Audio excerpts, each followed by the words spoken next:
سمندری حیات کے تحفظ میں اہم پیش رفت ہوئی ہے۔ پاکستان کوسٹ گارڈز کی جانب سے استولا آئی لینڈ پر ٹرٹل ہیچری کو دوبارہ فعال کر دیا گیا ہے۔ اس اقدام کا مقصد نایاب سمندری کچھوں کی نسل کو بچانا اور ان کے انڈوں کی حفاظت کرنا ہے۔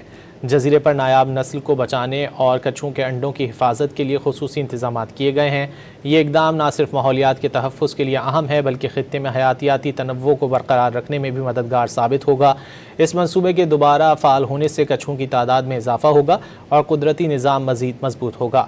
کوسٹ گارڈز کی جانب سے ساحلی سیکیورٹی کے ساتھ ساتھ سمندری حیات کے تحفظ کو بھی ترجیح دی جا رہی ہے۔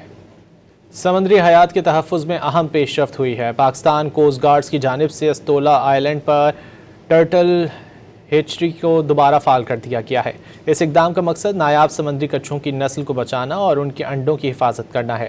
جزیرے پر نایاب نسل کو بچانے اور کچھوں کے انڈوں کی حفاظت کے لیے خصوصی انتظامات کیے گئے ہیں۔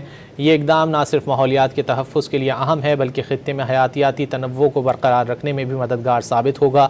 اس منصوبے کے دوبارہ فعال ہونے سے کچھوں کی تعداد میں اضافہ ہوگا اور قدرتی نظام مزید مضبوط ہوگا۔ کوسٹ گارڈز کی جانب سے ساحلی سیکیورٹی کے ساتھ ساتھ سمندری حیات کے تحفظ کو بھی ترجیح دی جا رہی ہے۔